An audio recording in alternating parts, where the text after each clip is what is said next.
Ecos del desierto, Silvia Dubovoy. Querido Tlaladivi, ayer vi por la televisión cómo morían unos indocumentados al tratar de cruzar la frontera.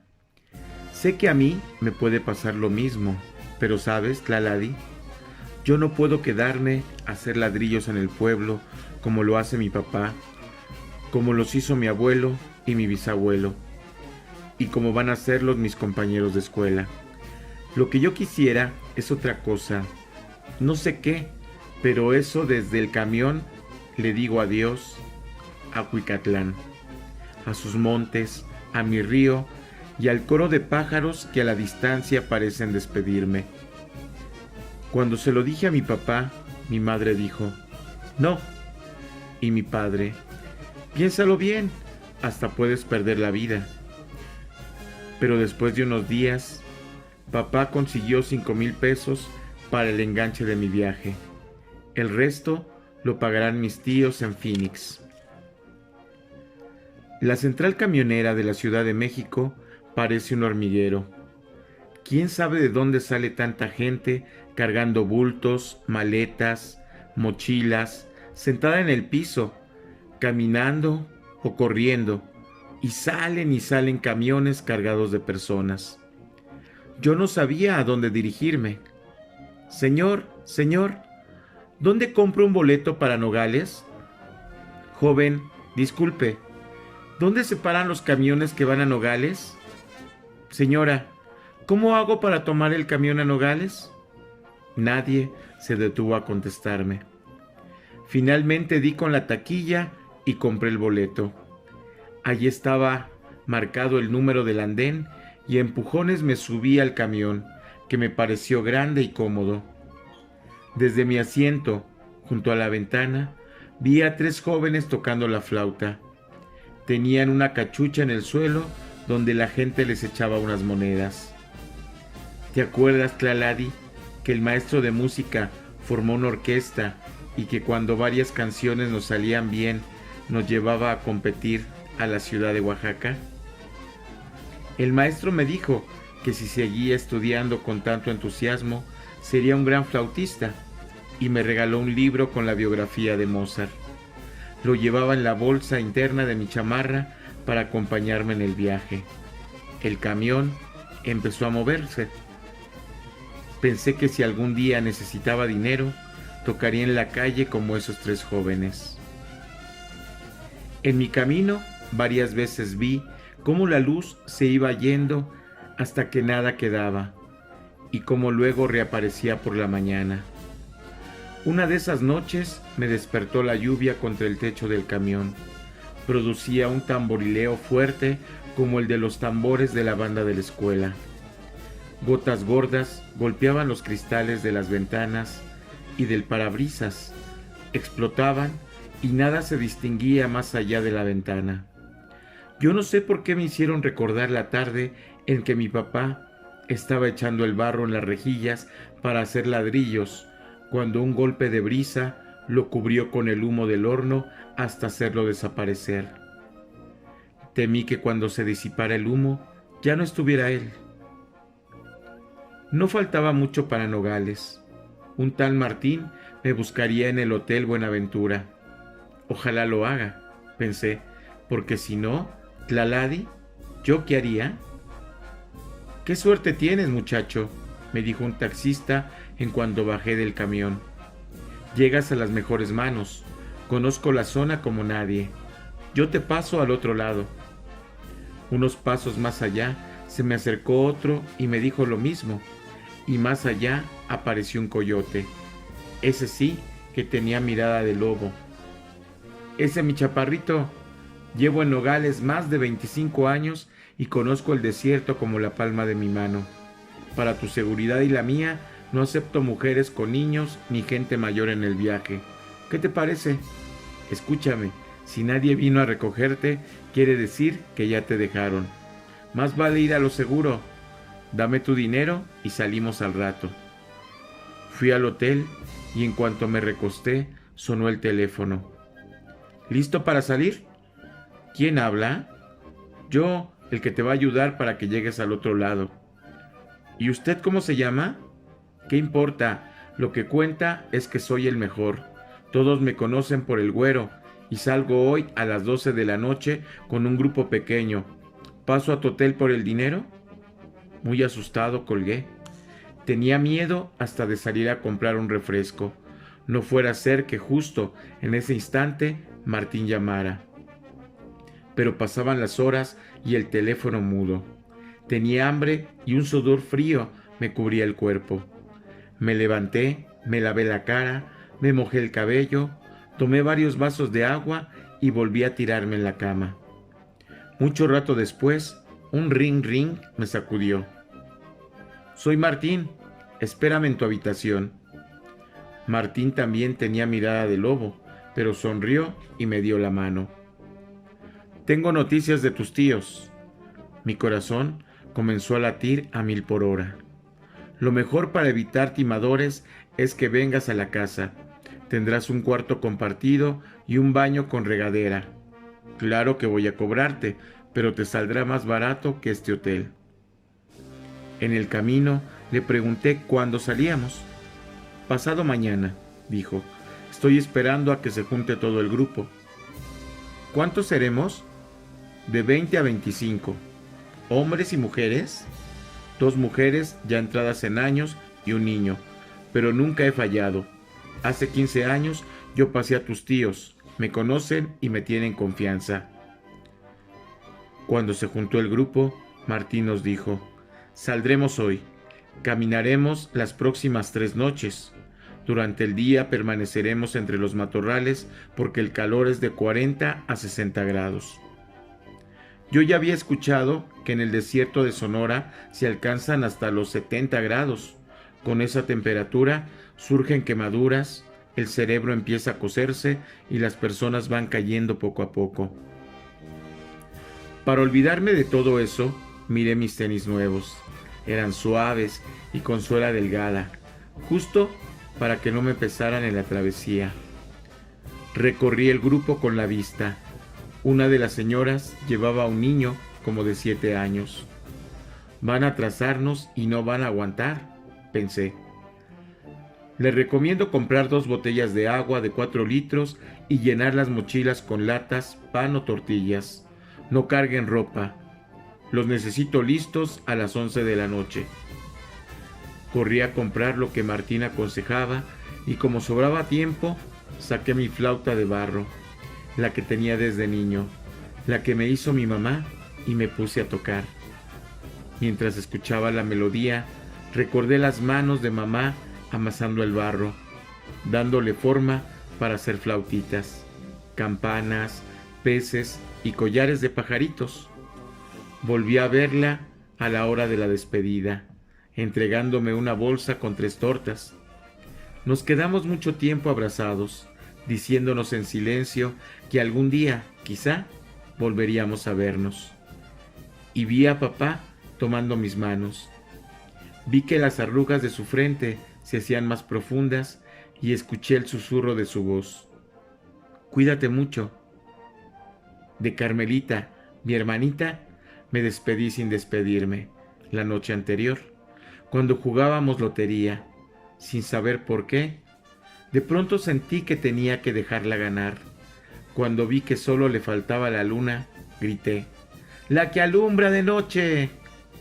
El cuarto se llenó con su risa. Al irse a dormir, sus ojitos todavía centellaban. De pronto me di cuenta de que ya eran las 11 y bajé. Los quiero a todos juntos, decía Martín. Si alguien se aleja, puede perderse, y en el desierto eso significa la muerte. Había luna llena, pero con todo y luna apenas distinguíamos el camino. Íbamos en silencio, y a medida que avanzábamos, sentía las espinas de los matorrales picándome las pantorrillas. Muchas horas después, oímos un aullido. Luego, como respondiéndole, muchos más. Una de las mujeres tomó al niño de la mano y, como sin querer, fue colocándose en el centro del grupo. No hay peligro. Los coyotes casi siempre andan solos y nunca he sabido que ataquen a ningún grupo, comentó Martín. Levanté la vista. La luna estaba en el centro del cielo y pensé que eso no podía ser más que un buen augurio. Ya alto el sol, cuando el calor parecía cocer nuestros cuerpos, nos escondimos entre los matorrales. De vez en cuando escuchábamos el cascabeleo de las víboras. Estaba adormilado cuando Martín gritó: «¡No te muevas!». Me dio un golpe seco en la espalda.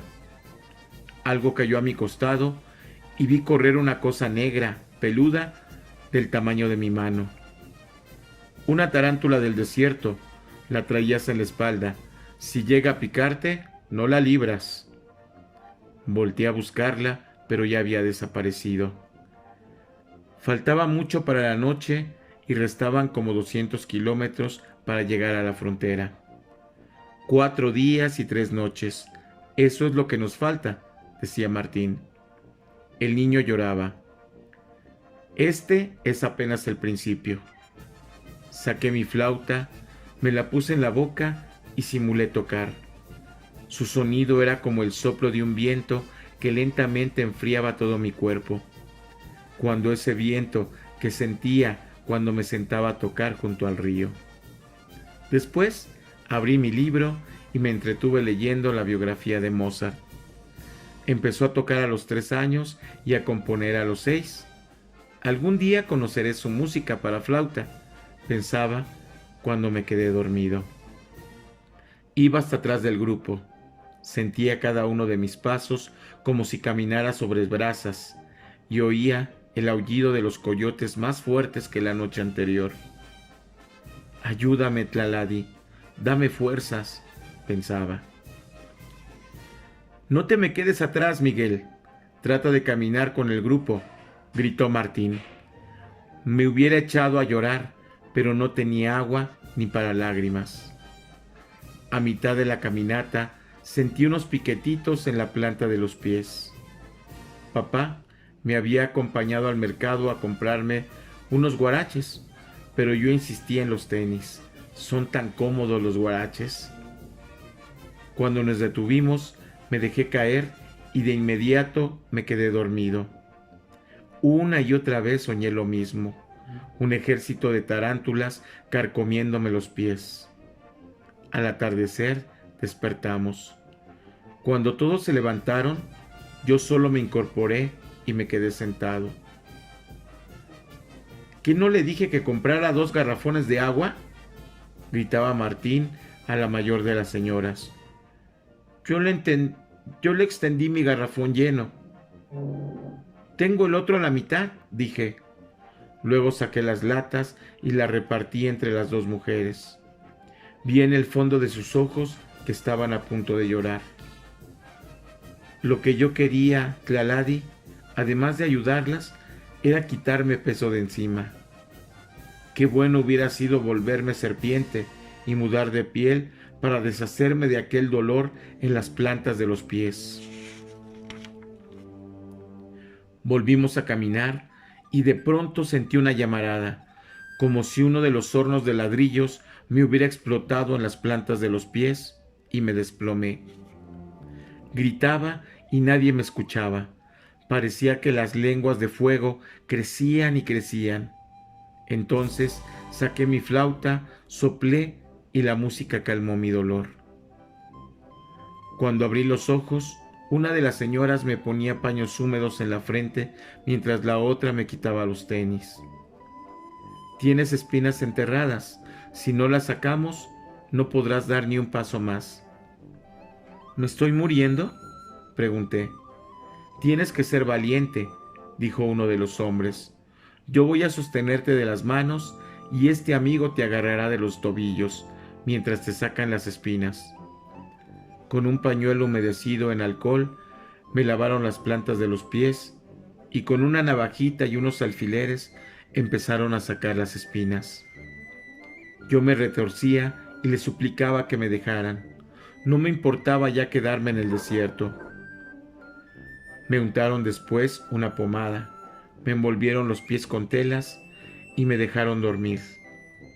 Soñaba que las hojas de los fresnos de Cuicatlán me abanicaban cuando alguien susurró: levántate, es hora.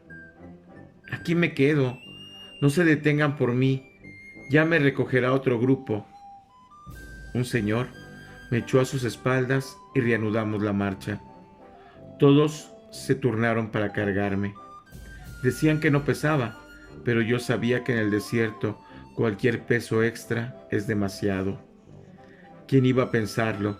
Las mujeres, las que no iban a aguantar, las que iban a retrasarnos, me salvaron la vida. Se nos acabó el agua. A lo lejos escuchábamos las sirenas y los helicópteros que rondaban como libélulas. Tan cerca y no poder cruzar, dijo uno. Otro, enloquecido por la sed, comenzó a excavar para ver si encontraba agua. ¡Tranquilos!, gritó Martín. Ya estamos en la frontera, pero si no se calman, no pasaremos al otro lado. Cuando bajó el movimiento de los helicópteros, nos arrastramos de matorral en matorral. Cada vez había menos arena y a lo lejos me pareció mirar un reflejo. Me adelanté y todo raspado grité: ¡agua! Aunque el charco estaba lleno de larvas de mosquito, todos bebimos. Más calmados, volvimos a los matorrales y desde ahí Martín señaló una barda. Por ahí tienen que saltar. Hay escalones del lado mexicano, pero no del americano. También hay cámaras que se mueven en todas direcciones. Y agregó señalando hacia una lona: uno de los nuestros está ahí y nos hará una señal. Cuando la haga, corran uno por uno, aviéntense y vuelvan a ocultarse entre los arbustos. Quédense ahí y busquen el momento de llegar hasta abajo del puente. Ahí los recogerán. Son del grupo de Martín, no se les olvide. Decidí ser de los últimos. Me dolían los pies y tenía miedo de que las heridas se me abrieran otra vez con el salto. «¡Ustedes tres!», gritó Martín, y 3 de nuestros compañeros corrieron a la barda. Después otros, y luego otros más. «Seguimos nosotros», me dijo una de las señoras al tiempo que sacaba de entre su ropa el tubo de medicina. «Por si no volvemos a vernos». Dieron la señal, me lancé hacia la barda, me dejé caer y corrí a los matorrales. Desde allí vi cuando la señora y el niño saltaron. El muchacho corrió a esconderse, pero la señora no se levantó, y cuando la Border Patrol la agarró, el niño fue hacia ella y se los llevaron. Ya oscurecido corrí a resguardarme en el puente. En la penumbra distinguí varios cuerpos. Otros como yo lo habían logrado. No sé cuánto permanecí en cuclillas, pero tenía las piernas adormiladas, cuando un rechinido de llantas me despabiló. «¡Esos de Martín! ¡Súbanse!». Caminando con dificultad me acerqué. «Mi nombre es Bill. Vamos a evitar retenes y gasolineras. Si nos llegan a detener, ninguno de ustedes me conoce. Me pidieron un aventún.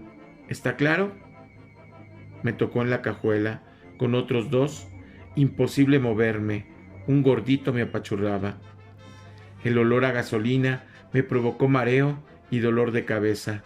Tenía miedo de vomitar. Cuando la camioneta se detuvo y abrieron la cajuela, salí tambaleándome.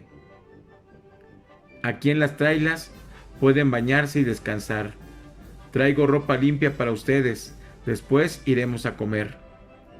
Corrí a la regadera, abrí la llave, hice un cuenco con la mano y bebí hasta saciarme. Luego dejé que el agua escurriera sobre mi cuerpo y fui enjabonándome lentamente. Lavé con mucho cuidado las plantas de mis pies, todavía hinchadas. Las sequé, exprimí lo último que quedaba en el tubo de medicina, me lo unté y me eché sobre el catre. Un par de horas después, volvimos a meternos en la camioneta.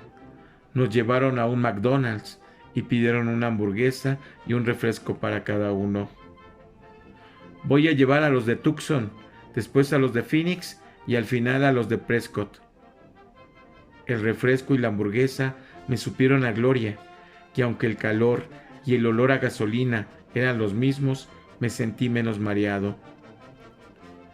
Al llegar a casa de mis tíos, Bill tocó. Mi tía Mary le entregó un sobre con el dinero faltante. Tlaladi. Cuando Bill se marchó, mi tía se volvió hacia mí. «Bienvenido, Mike». Volteé a ver si había alguien más. «Me llamo Miguel». «Te llamabas. Acá a los Migueles les decimos Mike. Yo soy tu tía Mary». Y agregó que mi tía Terry y mis tíos Willie y Tony llegarían más tarde. Entonces dudé de haber llegado a la casa correcta. Mis papás me habían dicho que mis tíos se llamaban Guillermo, Teresa, Antonio y María. También me llamó la atención que la tía Mary, que se parecía a todas las señoras de Cuicatlán, llevara tacones y un vestido tan colorido y escotado. Cuando vi el tamaño de la casa, se me fue el alma. La mesa del comedor era de vidrio, las sillas de metal, los sillones de la sala floreados como los campos de Cuicatlán, y la televisión la más grande que hubiera visto, y a color. Con una vocecita que apenas me salió, pedí permiso para entrar al baño. «Subiendo las escaleras», señaló mi tía. Tenía la boca muy seca y necesitaba ir a lavarme las manos y la cara. «No vas a creerme, Tlaladi. En el baño hay una tina y una regadera, además de agua caliente». Cuando salí, me senté a un lado de la puerta. «Mike, ¿quieres beber algo en lo que llegan tus tíos?», gritó la tía Mary desde la cocina. «No, gracias. ¿Puedo quitarme los zapatos?». «Estás en tu casa». Coloqué los tenis junto a la mochila y me acuclillé. No sabes, Tlaladi, lo que es sentir frescura del mosaico bajo los pies descalzos. «Hola, Mike». «¿Dónde andas, Mike?». «Bienvenido, Mike», dijo una tercera voz, esta vez de mujer. Me levanté, me puse rápido los tenis y bajé. Les tendí la mano para saludarlos, pero mis tíos me jalaron hacia ellos y me dieron un abrazo. Yo, por primera vez desde que salí de Cuicatlán, volví a sentir el calor de casa. «¿Cómo te pareces a tu papá cuando tenía tu edad y brincábamos descalzos sobre el barro para amasar los ladrillos?», dijo Tony, dándome una palmada. Al principio era como un juego, pero al repetirlo todos los días terminé siendo una condena. «Debes tener hambre. En un 2x3 estará la comida», aseguró tía Terry dirigiéndose a la cocina. «Ya casi la tengo», gritó tía Mary. «Mientras, cuéntanos cómo te fue en el camino», dijo tío Willie, acariciándome la cabeza. Les conté sobre las espinas. Como no podía creer que traspasaran la suela, me pidieron que les enseñara los pies. A mí me daba pena, porque sabía que olían mal, pero me quité los tenis. «¡Se están pudriendo!», gritó Tony, en tanto Willie llamaba a Mary y a Terry. Después de ver mis pies, ellas me dieron una pijama, unas chanclas y una toalla que me mostraron mi recámara. Y me dijeron que subiera a bañarme y me lavara bien los pies. Mary agarró los tenis con 2 dedos, como si fueran un animal ponzoñoso, y mirándome preguntó: «¿A la basura?». «No tengo otros. Mañana te compraremos unos». Cuando terminaron de comer, me subieron la cena. Me dieron una pastilla y me untaron una pomada en las plantas de los pies. «Descansa», dijeron, y apagaron la luz. Los tenis que Terry me compró eran acoginados y muy cómodos. En el jardín, sin que nadie me viera, me puse a brincar con ellos y ni recordaba el dolor. Cuando mi tía Mary me vio con los tenis puestos, se sorprendió. «¿Qué haces levantado?», Deberías estar descansando. ¿Puedes caminar bien? Y cuando le mostré los pies y vio que las heridas que ya se habían cicatrizado, agregó: ¿qué poder de recuperación se tiene a tu edad? El domingo fuimos a comer a casa de mis primos, los hijos de mis tíos. Estuvimos en el jardín, asaron carne e hicieron una gran ensalada. Había papas fritas, panes, pasteles y muchos refrescos. Mis papás y Carmelita hubieran estado felices con nosotros. Uno de mis primos me contó que la empresa de la familia se llama Gardens of Paradise, que es muy grande y que todos trabajan juntos, arreglando jardines hasta clubs de golf. Mi primer día de trabajo con ellos me tenía muy emocionado. Querido Tlaladi, el tiempo vuela como el sonido de mi flauta. Parece que fue ayer cuando dije mi primer día de trabajo, pero podrás creerlo, Tlaladi. Casi ha pasado un año desde que llegué a Phoenix. Ya le pagué a mi papá y casi termino de pagarles a mis tíos. Mientras trabajo, silbo tonadas conocidas y otras que me salen. Estoy tan contento que volvería a pasar por las espinas en los pies. Sin embargo, a veces me siento como sordomudo. No entiendo lo que la gente dice, ni puedo contestar. Me la paso haciendo señas, muevo manos, levanto pies, gesticulo, pero no siempre funciona. Voy a pedir a mis tíos que me dejen tomar unas clases de inglés durante las noches. Hablé con papá y mamá. Cuando escuché sus voces, se me paralizó el corazón. A la distancia, oí las risas de Carmelita. Hubiera querido abrazarla y besarla. ¿Con quién jugará ahora lotería? Anoche vimos por televisión la entrega de los Oscar.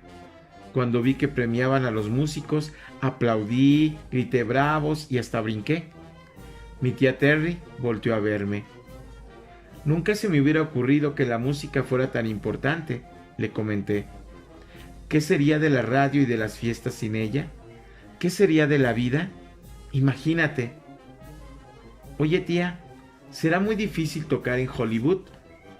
Uy, me imagino que hay una cola de músicos esperando como de aquí a Cuicatlán. ¿Cómo me gustaría tocar bien mi flauta para irme a Hollywood? Lo que diera para ganarme la vida como músico, como aquellos muchachos de la central camionera. Imagino los cassettes con mi nombre y mi dibujo en los montes de Cuicatlán, llenos de flores en la portada. He leído tanto la biografía de Mozart que me regaló el maestro que ya hasta casi me la sé de memoria. El domingo, mis tíos me dejaron en la puerta de una tienda de música y me dijeron que vendrían por mí en 2 horas. A donde quiera que volteara, veía instrumentos, aparatos de música, cassettes, DVDs y discos compactos. Yo trataba de explicar lo que buscaba, pero nadie me entendía. Me mandaban de un departamento al otro y subía y bajaba escaleras. Finalmente me dieron un papel y escribí Mozart. ¡Oh, classical music!, exclamaron y me señalaron el piso de arriba. Subí, me acerqué a un empleado y le mostré el papel. Es increíble, Tlaladi. Hay entrepaños y entrepaños solo con música de Mozart. Estuve en una cabina donde escuché toda la música que quise. Ahí podía haberme quedado el resto de mi vida. Como todo estaba en inglés, me fue muy difícil elegir qué comprar, aunque no había manera de equivocarse. Mozart me gustaba tanto que escogiera lo que escogiera, lo disfrutaría. Mientras calculaba para cuántos discos me alcanzaba el dinero, vi que vendían unos aparatos pequeños con audífonos para escuchar música en los camiones, en el trabajo o mientras se descansa y se duerme. No son muy caros y me compré uno. Llegando a casa, dije que no quería comer ni cenar ni ir al cine. Lo único que quería era escuchar música, así que me eché en la cama, me puse los audífonos y escuché los discos hasta que me quedé dormido. Clareaba cuando desperté con un concierto para flauta. Estos sí son los jardines del paraíso, pensé. A partir de ese día, a donde fuera, iba con mi aparato y mis discos, y cuando me quitaba los audífonos, me sorprendía silbando y tarareando melodías. Mis tíos se reían. Es el único caso de alguien que se alimenta solo de música, decían. La imagen de los jóvenes tocando en la central camionera se me presentaba en sueños. Ya no solo los veía en la central, sino en plazas, en centros comerciales, fuera de cines y teatros. Y una noche pensé que si había cruzado el desierto soportando las espinas en los pies, y si aprendía inglés, no era para quedarme en los jardines del paraíso como cualquier empleado más. No, cuando yo tocaba, el mundo parecía iluminarse. Era claro, la flauta me llamaba y yo tenía que seguirla. Les dije a mis tíos que tenía decidido ir a probar suerte a Hollywood. ¿Hollywood? Allí solo hay profesionales y hasta a ellos les cuesta trabajo abrirse paso. ¿Tú crees que Hollywood te está esperando con los brazos abiertos?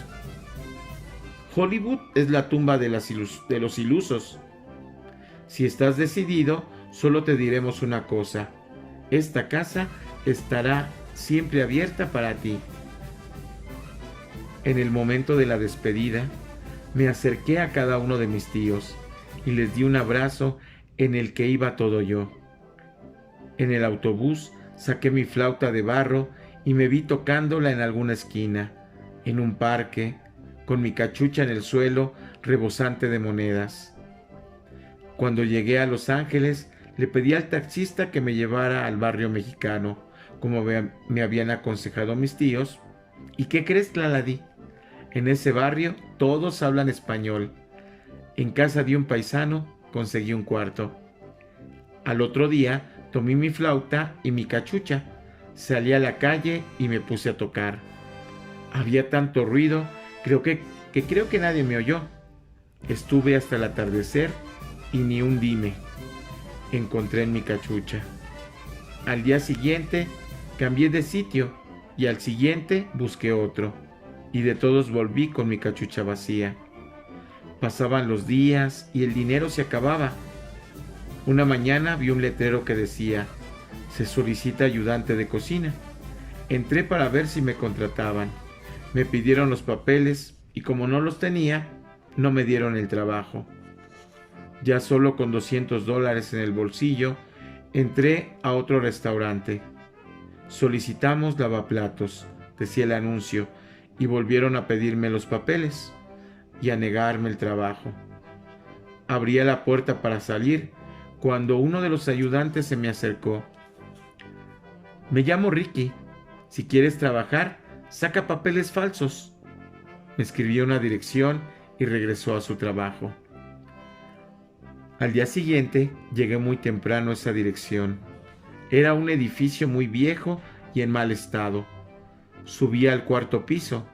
Aún estaba cerrada la puerta de la oficina, pero pronto empezó a llegar más gente y al rato se hizo una larga cola.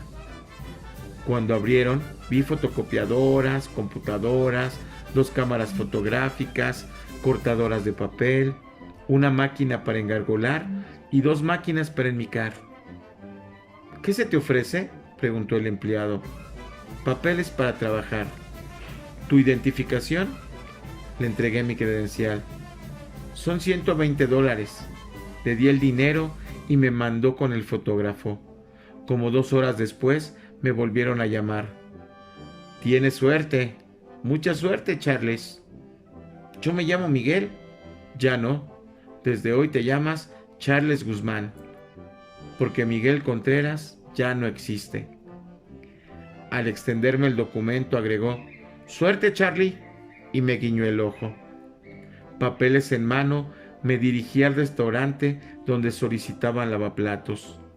Pagaban $7.50 la hora y el turno era de 3 a 11. Ese mismo día comenzó a trabajar. Bueno, comenzó a trabajar Charles Guzmán, porque Miguel Contreras se fue al caño en el momento en que enjuagaba el primer plato. No sabes, Tlaladibí, cuánto me dolían dedos, muñecas, antebrazos, rodillas, cintura. Lavaba cientos de platos con agua hirviente, tallaba las ollas con fibras metálicas y aunque lo hacía con guantes, terminaba con las manos destrozadas. Ricky me compró una pomada, la misma que él usaba para que las manos no le dolieran tanto. Como ese trabajo era insuficiente, conseguí otro de mesero de 6 de la mañana a 2 de la tarde.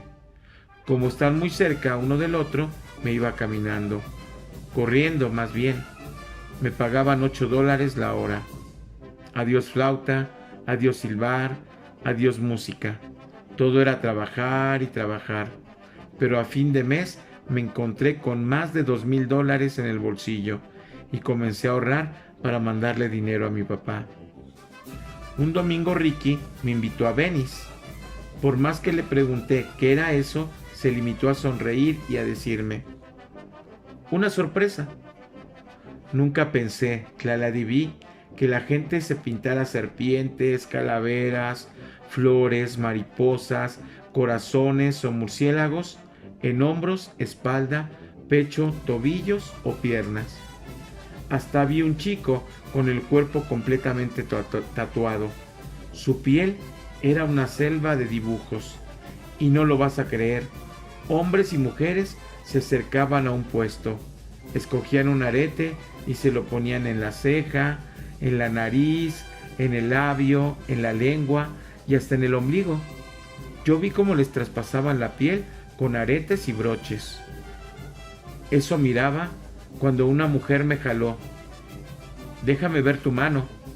Se la extendí. Tú tienes algo que ver con el viento. ¿Cómo supo? ¿Cómo se enteró de que Tlaladibí quiere decir viento protector? Son $5, me dijo. Se los di con gusto. Más allá había un puesto del que llegaba un olor dulzón. Es incienso, dijo Ricky. En Venice, Tlaladi, puedes encontrar lo inimaginable. Es como si lo hubieran hecho con retazos de muchos mundos. De pronto, la inmensidad se volvió azul profundo. Por un instante pensé que ese azul era efecto del incienso. ¿Qué cara habré puesto que Ricky me dijo? ¿Qué? ¿No conocías el mar? Me quité los zapatos y corrí hacia él. El agua estaba helada. Me agaché, tomé una poca con mis manos y la probé. Era salada. El mar, Tlaladibí, es un mundo de agua yendo y viniendo hacia la playa, dejando una estela de espuma. Mi cansancio de semanas, mis dolores de cintura, piernas y manos desaparecieron frente al mar. Las olas tienen un sonido sordo. Sobre ese sonido me llegó otro lejano, el de música de flautas. Lo seguí y me encontré frente a dos jóvenes que tocaban. Me senté a escucharlos, teniendo como fondo el mar. Sus flautas eran de madera y tocaban música andina con una flauta de pan y una quena. Eran peruanos. Yo toco flauta de barro, les dije cuando recogían las monedas de sus gorras. Sonrieron y me preguntaron de dónde era mi flauta. Quedamos en vernos al siguiente domingo. Tal vez podríamos formar un trío. De regreso, Ricky y yo vimos una tienda de instrumentos musicales y con el ronco sonido del mar y el aéreo de los Andes resonándome aún, entré a comprarme una flautita de metal y 2 cuadernillos, uno para aprender a tocar esa flauta y otro para leer las notas. Al domingo siguiente volvimos a Venice y los peruanos me oyeron tocar. No sabes el sonido que tiene mi flautita de barro junto a las otras dos. Es como un vientecillo travieso entrando y saliendo por las cavidades de la tierra. Eso pensaba y sentía que ese era el paso más importante de mi vida. Esa semana comencé a tocar la flauta de metal. Su sonido es otra cosa, como si comparáramos el arroyito de Cuicatlán con un inmenso río. Cuando toco la flauta de metal, se me olvida el cansancio y quisiera que todos los días fueran fin de semana. Un domingo apareció un hombre que no dejaba de mirarnos. Se quedaba quieto en un sitio, caminaba unos pasos, volvía a quedarse quieto y así hasta que completó un semicírculo alrededor de nosotros. Cuando terminamos, me dijo que tenía mal colocada la flauta y me enseñó cómo soplar para que el sonido saliera nítido. Al marcharse, nos dejó un billete de $10. Yo hubiera querido enmarcarlo, pero era de los tres. A la siguiente semana no fueron mis compañeros. Los busqué, pero ni señas de ellos. Entonces recordé que me habían dicho que pensaban irse a San Luis Obispo. ¿Vas a tocar solo?, preguntó Ricky cuando sacaba mi flauta. ¿No te da vergüenza? ¿A ti te da vergüenza caminar o respirar? Mientras tocaba mi flauta de metal, en lugar de sonidos salieron arroyos, cascadas, truenos y relámpagos, la oscuridad de la noche y los amaneceres. Puedo jurar, Tlaladiví, que aquel día hasta las estrellas salieron de mi flauta. Cuando terminé, se me acercó el señor que me había enseñado cómo se colocaba la flauta. Me llamo Robert. Y yo Charlie, dije, recordando que Miguel y Mike hacía tiempo que ya no existían. Toco en la Orquesta Sinfónica de Los Ángeles. Yo sentí que las piernas se me doblaron. Todo tú eres sonido. Sigue practicando. Se dio la media vuelta y se fue. Un mes después volvió. ¿Te gustaría unas clases de flauta? Me quedé clavado en el piso. ¿Cómo era posible que esto me estuviera pasando a mí?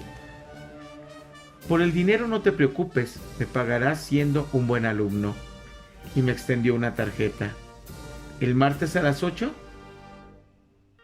El lunes, Tlaladi, me despedí de Ricky y renuncié a mi trabajo de lavaplatos para dedicarme este tiempo a la flauta. El martes resultó memorable. Robert me habló de los instrumentos de cuerdas, percusiones y alientos. Sacó un libro con ilustraciones y me mostró la flauta transversal, el oboe, el fagot, el clarinete. ¿Creerás, Tlaladi, que hay músicos que tocan flautas de oro y plata? La de Robert es de plata, y cuando la tocó, todo dejó de existir, menos el sonido, y por un instante hasta se me figuró que era el mismo Mozart a quien estaba oyendo. Toda la semana anduve como con una orquesta dándome vueltas en la cabeza, y el domingo, cuando acabé de tocar, vi a Robert en un cafecito. Me hizo señas para que me acercara, me invitó un refresco y me platicó que había nacido en Londres, pero que cuando tenía 4 años sus padres emigraron a Estados Unidos. La flauta de plata, esa que yo había escuchado, se la regaló su abuelo cuando terminó la escuela de música. ¿Te interesaría ir a un ensayo?, me dijo al despedirnos. Si quieres te espero el próximo domingo a las 10 en mi casa. Cuando aquel domingo entré en la sala de conciertos, me quedé frío. Del centro colgaba un gigantesco candil, los sillones eran de terciopelo rojo y el escenario era enorme y muy iluminado. Los músicos tomaron sus lugares, los instrumentos de cuerda, los más numerosos, al frente de ambos lados, los de viento en medio y los de percusión al fondo. El director se colocó frente a la orquesta y cuando levantó la batuta y la movió, surgió la música. Pero él no solo llevaba el compás, sino que indicaba qué instrumentos debían entrar, cuándo debían ir más rápido, más lento, más fuerte. Era como si hablara con las manos. Cuando escuchaba una nota falsa, fruncía el ceño y los hacía repetir y repetir. Al terminar, Robert se me acercó a mí. El ensayo fue regular, dijo. Si lo que para mí es perfecto, para ellos es regular, ¿qué es la perfección, Tlaladi? El miércoles por la noche me llamaron mis tíos. Lo hacen una vez por semana, pero el miércoles, qué sorpresa, me mandaron dinero para que comprara lo que me hiciera falta. Una flauta transversal, grité, y les comenté que Robert, mi maestro flautista de la Orquesta Sinfónica de Los Ángeles, podría acompañarme a escogerla. ¿Un flautista de la Sinfónica de Los Ángeles te está dando clases? Entonces el costo completo de la flauta corre por nuestra cuenta. Tardé más en colgar que en llamar a Robert. Vas a disfrutarla mucho, ya lo verás, me dijo. Toda la noche permanecí despierto. Una y otra vez veía frente a mí a la orquesta. Y a ti te puedo confesar un secreto, Tlaladi. Hasta me vi de solista en el ensayo. Durante varios domingos, Robert y yo recorrimos casas de música. Un mediodía tomé una flauta y en cuanto la toqué, sentí que me estaba esperando desde siempre. Cuando Robert la tomó y tocó una breve melodía, me pareció que toda la tienda se iluminaba. Un día, al terminar la clase, Robert me ofreció un refresco y me dijo: «Lo que tú necesitas es otro maestro». Me quedé helado. ¿Hice algo mal? ¿No estudié suficiente? Él movió la cabeza de lado a lado. Tienes tanto talento que me gustaría que fueras a estudiar a Juilliard en Nueva York. Fue donde yo estudié. Durante largo rato me quedé en silencio. Robert solo me miraba y finalmente pude decir: ¿de dónde voy a sacar para pagar la escuela? Hay becas. Pensando en eso, hice una solicitud y te la dieron. Los cursos comienzan en 8 semanas. Bajé la vista, recargué la cabeza sobre el puño derecho y sin poder evitarlo me brotaron las lágrimas. Es una excelente oportunidad, acéptala. Sentí algo atorado en la garganta y cuando salí de casa de Robert seguía llorando. Al pasar una esquina vi de reojo una cabina telefónica. Entré, descolgué el teléfono y me quedé un buen rato con la bocina en la mano. Ni siquiera sé qué números marqué, pero una voz conocida me contestó y me dijo: «Espera un momento. Miguel, ¿estás bien, hijo? ¿Te pasa algo?» «No, nada. Solo quería oír tu voz, mamá. Ahorita mismo te me regresas». Entre una y otras palabras de mi madre, oía los gritos de Carmelita. «Mamá, ¿Carmelita está allí? ¿Me la pasas?» «Miel, Miel, tengo amigas y saltamos la reata y ¿vas a venir en vacaciones? Trae tu flauta para que toques en el zócalo y te oiga todo el pueblo».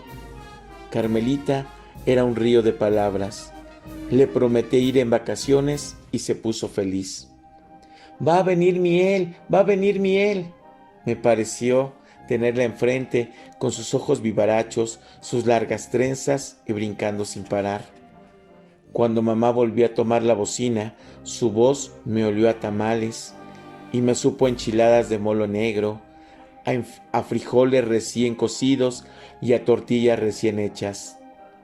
Todavía me preguntó si estaba comiendo bien, y eso fue lo último que dijo antes de que un sollozo le impidiera seguir. Colgué, continué caminando lentamente y cuando me encontré en otra cabina telefónica, llamé a mis tíos. «¿Juilliard? ¿Estás seguro? Esa escuela es famosísima». Terminaron arrebatándose el teléfono y gritando «Congratulations» y «Bravo». Al final tío Tony dijo que podía contar con ellos. «Tlaladi, Tlaladi, ¿dónde estás? ¿También vas a fallarme? Nunca te he necesitado tanto. Si no te encuentro, ¿a quién puedo contarle que un horno de gas estalló en el momento en que Carmelita iba pasando? Carmelita ya no está. Ni sus ojos vivarachos, ni sus risas, y yo ni siquiera me despedí de ella». Mis tíos me avisaron. Ya me habían comprado un boleto para que volara a México. Robert me preguntó si podía hacer algo y, antes de colgar, me dijo: una puerta se te ha abierto acá, no vayas a cerrarla. Tlaladi, si no cuento contigo, ¿con quién demonios puedo contar entonces? Apenas si tengo fuerzas para avisar en el trabajo que me voy. El viaje es largo y no sé si pueda resistir. Ni siquiera voy a llegar al entierro. Una cruz sobre un montón de tierra, solo eso veré. Por favor, Tlaladi, no te vayas. Solo no voy a resistir. Cuando abrí la puerta y vi a mis padres en silencio y cabizbajos, me acerqué a abrazarlos. ¿Tú aquí? La voz de mi padre era dulce y apagada. Mamá, en cambio, me abrazó como un náufrago, aferrándose a su tabla después de un naufragio. Cuando me senté, sin decir una palabra, mamá se fue a la cocina. Yo me quedé pensando, ¿cómo 4 años pueden ser tan demoledores para alguien? Preguntaba mucho por ti, ¿sabes?, dijo mamá cuando regresaba con 4 vasos de limonada. Vi que papá iba a decir algo, pero se contuvo. Al dejar la charola sobre la mesa dijo: no me acostumbro, no me acostumbro. Y se llevó uno de los vasos de regreso a la cocina. Igual que cuando te fuiste, 4 platos para el desayuno, 4 para la comida. No sé qué hacer con ella. Como los vasos quedaban cerca de mí, tomé 2. Le pasé uno a papá y me quedé con el otro. Dimos el trago al mismo tiempo y sentí que los músculos de mi cara se contraían. Amargo, amargo como el dolor, pensé. Se te olvidó ponerle azúcar, dijo papá, y mamá, casi sin ruido, trajo una azucarera. Que estés aquí con nosotros es un consuelo, dijo al verter 2 cucharadas de azúcar en mi vaso y quedarse allí, removiendo y removiendo, como no sé cuánto tiempo. Yo los sentía en un sitio muy oscuro, del cual no podían salir y del que yo no podía sacarlos. ¿Te acuerdas que la última vez que hablaste con Carmelita le prometiste que vendrías en vacaciones? Pues andaba feliz contándoselo a todo el mundo, casi hasta el perro que pasaba. No solo fue ella, comentó papá, también Luisita, su mejor amiga, doña Luchis, que vendía tamales, y 2 de mis compañeros. Yo imaginé un estruendo, una explosión, una humareada que, partiendo aquella tarde en 2, había acabado con la vida de todos nosotros. En mi cuarto estuve tocando, y mientras lo hacía, pensé en todas las noches en que jugué con Carmelita. Recordé su risa, las mañanas que la acompañé a la escuela, las jícamas que le compraba en el camino, sus carreritas, y volví a verla cuando hizo su primer solito. Y hasta escuché la primera vez que me dijo miel, porque no podía decir Miguel. Por la mañana, cuando me levanté, volví a ver a papá y a mamá en la misma posición que el día anterior, y pensé que así se quedarían el resto de su vida. Te oímos tocar anoche. Vengo a quedarme. ¿Para hacer ladrillos? Papá movió la cabeza de lado a lado, mientras mamá corría a abrazarme. Te estarás desperdiciando. Pero tú necesitas a alguien que te ayude, dijo mamá. ¿Dices que lo quieres? Déjalo regresar. ¿No me dijiste anoche que tocaba como Los Ángeles? Sí, pero tú lo necesitas. Se necesita más él. Agarré mi flauta, me levanté y me fui a la orilla del río como cuando era niño. Todos los días mamá se levantaba muy temprano para tenerme tamales calientitos para el desayuno, Hasta dejó de hacer sus flautas, campanas, collares de cuentas de barro, cazuelitas y muñequitos para moler en el metate los chiles para el mole negro. Fui con papá a la ladrillera. Cuando metí las manos en el barro, las sentí diferentes. Cuando toco, se vuelven leves, aéreas, como mariposas en pleno vuelo. Cuando hice ladrillos, se me volvieron toscas, pesadas, torpes. Los hornos tienen un sonido hueco, constante, repetitivo, inerte. El sonido de la flauta, en cambio, es juguetón y vivo. Sentía que debía irme, pero que estaba obligado a quedarme. Transcurrieron 2 semanas. El tiempo se me iba en ayudar a mamá a preparar el barro, en arreglar cosas de la casa y en prenderle el fogón. Todo lo que me rodeaba, el olor del barro, la leña quemada, las tortillas recién hechas, me recordaban a Carmelita. Cuando tocaba mi flauta, volvía a verla brincando, agitando sus manitas, aplaudiendo y pidiendo más, más, más. Un día me levanté antes que mis padres y con mi flauta de barro en el bolsillo fui al cementerio. Cuando llegué a la tumba de mi hermana, saqué la flauta y empecé a tocar. Sus risas retumbaron en mis oídos y hasta me pareció ver su carita en las nubes.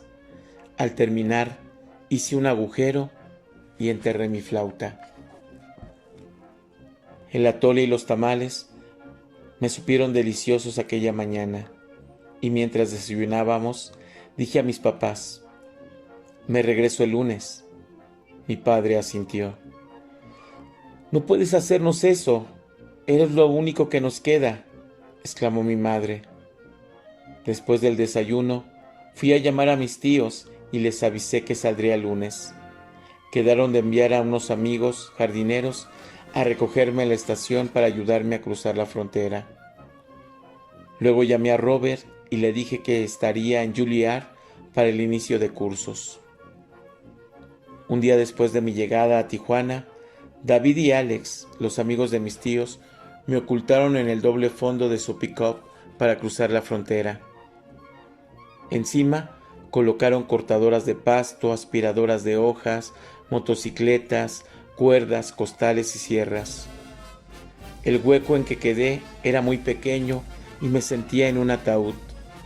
Intenté distraerme pensando en el mar de Venice, en el concierto al que me había llevado Robert y hasta en el olor del mole negro preparado por mi madre. Pero cada segundo siguió pareciéndome la hora más larga de mi vida. De pronto, la camioneta se detuvo. Oí un portazo. Encima de mí buscaban y rebuscaban y movían las herramientas de un lado a otro. David hacía chistes con los guardias mientras Alex decía que eran ciudadanos americanos y tenían que podar un campo de golf para un torneo. Yo no podía respirar. Empezaba a despedirme de la flauta y de la vida cuando escuché un portazo y no supe más de mí.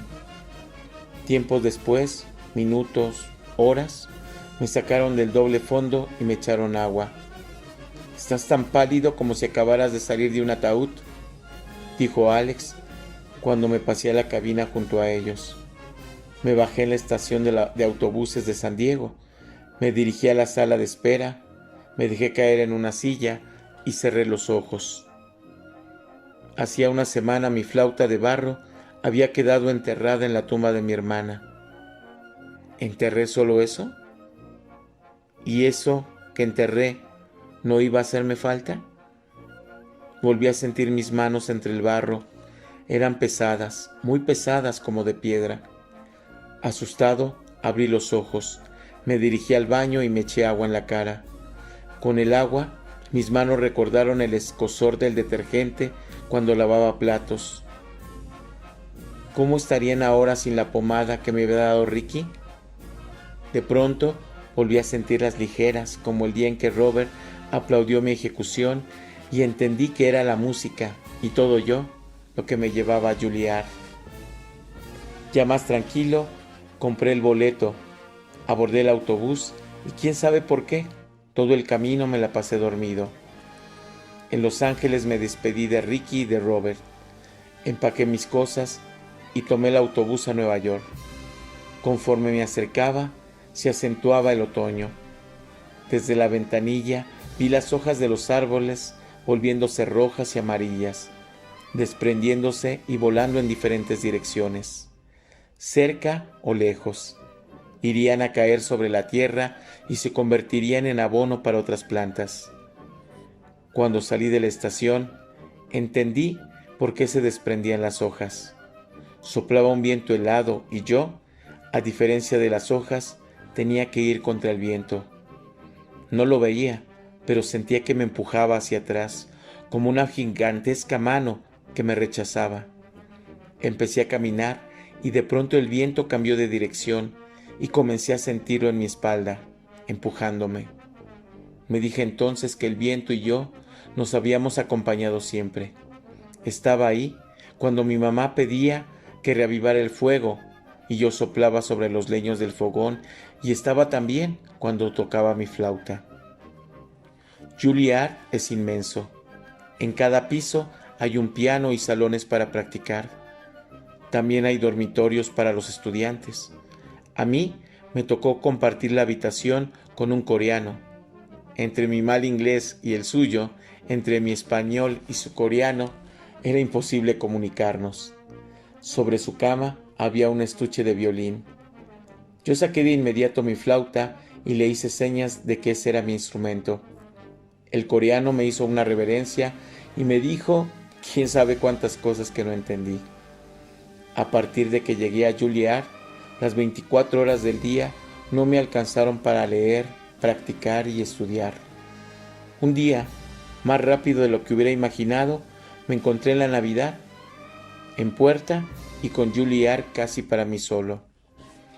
Cuánto me hubiera gustado pasar aquella Navidad con mis tíos o con mis papás, pero era imposible comprar un boleto y terminé el 24 con una cerveza y una rebanada de pizza. Después recorrí la ciudad. Desde las ventanas me llegaba el sonido de la música navideña y el olor a pavo recién horneado. Aspiré profundamente y me imaginé en Cuicatlán, en sus calles llenas de faroles de papel, la procesión cantando y pidiendo posada, las velas y las luces de bengala. Luego me vi sentado a la mesa con mis papás, Carmelita, los amigos y familiares, cenando romeros con nopales y tortas de camarón, guajolote en mole, tamalitos y atole bien caliente. Pura imaginación. Carmelita estaba muerta, mis papás miraban insistentemente el suelo y la casa en silencio y oscuras. Querido Tlaladibí, cuánto me hubiera gustado dirigirte esta carta sabiendo que todavía estás ahí, escondido detrás de mis ojos, formando parte de mí, alentándome en el desaliento, diciéndome que lo terrible pasará. Pero el día que me avisaron de la muerte de Carmelita, no sé por qué tú también desapareciste. En recuerdo de todo el tiempo que estuviste conmigo, quiero contarte que un año antes de terminar Juilliard, me invitaron a formar parte de su orquesta. Cuando mi tutor me lo dijo, sentí que me desvanecía. No podía imaginarme entonces que, entre la escuela y la orquesta, poco tiempo me quedaría para dormir. El sueldo era poco, pero me permitió sentirme libre y comprar las cosas más indispensables. Música, música y más música. El día que toqué por primera vez frente al público, tenía las manos como témpanos, y de tanto practicar, sentía los labios gruesos y torpes. El teatro estaba lleno. Cuando apareció el director, el público aplaudió, y cuando levantó la batuta, se hizo un intenso silencio. ¿Quién hubiera imaginado que algún día yo estaría tocando en un gran teatro de Nueva York? Me pareció que de las flautas brotaban días luminosos, los oboes me recordaban esas tardes nubladas y lluviosas que parecen negarse a desaparecer. El fagot, juguetón y solitario, no paraba de reír con el resto de los instrumentos.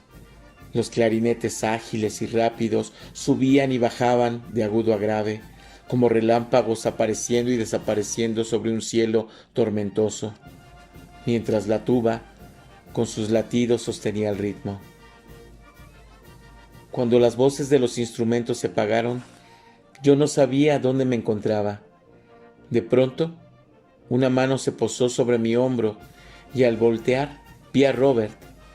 Por un momento pensé que todo había sido un sueño, pero no.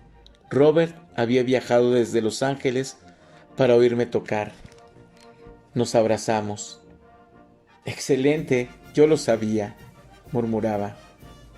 Me invitó a cenar y la noche no nos alcanzó para platicar. Al día siguiente, cuando se fue, supe que nos seguiríamos encontrando en distintos lugares y supe también que a los Roberts hay que multiplicarlos. Ese fue mi primer peldaño. 3 meses antes de terminar los estudios en Juilliard, me propusieron integrarme como suplente en la Orquesta de Filadelfia. Recogí mis cosas. En Juilliard quedaron los 4 años más importantes de mi vida. En Filadelfia me instalé en un pequeño departamento. Invité a mis tíos a que me acompañaran el día en que iba a tocar por primera vez en la orquesta. Vinieron desde Phoenix y de regalo me trajeron sudaderas, pantalones, un par de tenis, no sé cuántos discos compactos y hasta comida congelada. Mientras tocaba, sentí su mirada y varias veces los vi limpiándose las lágrimas. Después del concierto, los invité a cenar y les comenté que en el verano iría a México a tocar en el Zócalo del pueblo. Se lo debía a Carmelita. Les dije que me gustaría mucho que estuvieran conmigo. Cuando pagué la cuenta por primera vez, me sentí muy cercano a ellos. Como agua entre las manos, se me fue el año y de pronto me vi en una agencia comprando un boleto de avión. Mientras entregaba el pasaporte, volví a oír los aullidos de los coyotes. Sentí las espinas enterradas en los pies y me escuché diciendo: «Déjenme aquí en el desierto». No dejé de mirar por la ventanilla del avión. Me sentía entre nubes y más pronto de lo que pensé, aterrizamos. Del aeropuerto a Cuicatlán hice el mismo tiempo que de Filadelfia a México. Ya estaba oscureciendo cuando me bajé del camión. Caminé hasta la casa y cuando abrí la puerta vi a mis papás esperándome. Papá se levantó y me dio un abrazo en el que iban todas esas palabras que no podía decir. «Qué bueno que regresas a tu casa», dijo mamá con voz entrecortada. Disfruté como nunca los tamales y el atole caliente. Platicamos casi toda la noche y al amanecer les extendí un sobre. «Gracias por dejarme ir. Mientras tenga trabajo, nada volverá a faltarles». Para evitar llorar, papá dijo atropelladamente: «Todo el pueblo sabe que tocas el domingo en el Zócalo. Y tenemos una sorpresa para ti», agregó mamá. Ya había clareado cuando tomé mi flauta y fui a la tumba de Carmelita. La tierra que había cubierto de hierba, toqué una cancioncilla que estaba seguro le hubiera encantado oír. Luego visité a mi maestro de música. Envejecido y sin algunos dientes, me abrió la puerta y tardó en reconocerme. Después me invitó a pasar, me ofreció un jarro de agua y me pidió que le contara lo que había sido de mí en todos esos años. Casi al final, saqué de mi bolsillo la biografía de Mozart y se la extendí. Abrió el libro, se detuvo en una página, leyó un párrafo y volví a sentirme niño. Cuando terminó, me lo devolvió. «Otro niño debe aprovecharlo», le dije y se lo regresé. Ya en la puerta le comenté que iría a Oaxaca a comprar instrumentos para la orquesta de la escuela, cosa que hice al día siguiente. De niño Oaxaca me pareció una ciudad enorme. Se me hizo pequeña ahora, aunque volvió a admirarme. Miré sus montes cubiertos de cactus y pirules. Caminé entre sus callejuelas y me detuve en el mercado a tomar un chocolate de agua con pan dulce. Luego fui a la tienda de música. Era pequeña, de precios altos y poco surtidas. Compré lo que pude y el empleado quedó en enviar los instrumentos. El tiempo de Oaxaca es lento. Todo se hace despacio y todavía sobra tiempo. El viernes llegaron mis tíos de Phoenix. Se alojaron en casa de unos primos y mamá preparó un mole amarillo para toda la familia. Después de la comida salimos a recorrer el pueblo. Les mostré la piedra junto al río donde tocaba mi flauta cuando era niño. El rumor del agua, el intenso cielo azul y las escasas nubes blancas parecían gritarme que el tiempo no había transcurrido. Estuve practicando toda la noche para el domingo. El programa era ameno y variado, piezas cortas de música clásica y mexicana. El domingo la gente empezó a remolinarse alrededor del kiosco. Yo estaba nervioso. Para mi sorpresa, el maestro llegó con la orquesta de la escuela. Miré a los niños y pensé, ¿hace cuánto fui parte de esa orquesta? Cuando comencé a tocar, cientos de imágenes fueron y vinieron. Carmelita, nuestros juegos de lotería, mis manos en el barro, mis amigos de la escuela, mi padre haciendo ladrillos y mi madre juguetes. La música fluía de mi flauta, como el agua por el río. Al terminar de tocar, oí los aplausos más fuertes que jamás había escuchado. Y el pueblo se volvió todo fiesta. En un momento se levantaron puestos de comida y aguas frescas, y todo fue algarabía. Entonces mi mamá se acercó con la sorpresa, una enorme flauta de barro. Te hice una chiquita cuando eras chiquito. Esta.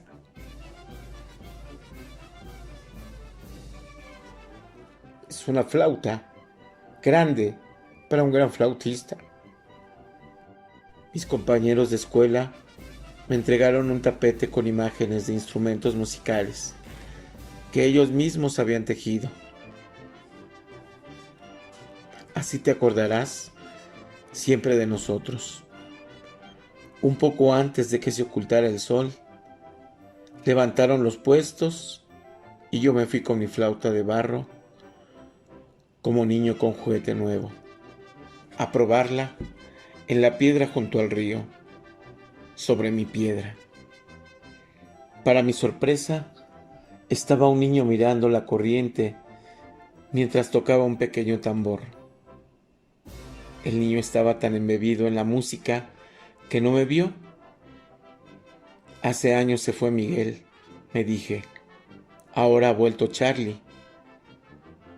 ¿Qué habrá sido de Miguel? Me urgía encontrarlo, recuperarlo, pues sin él, Charlie no existiría.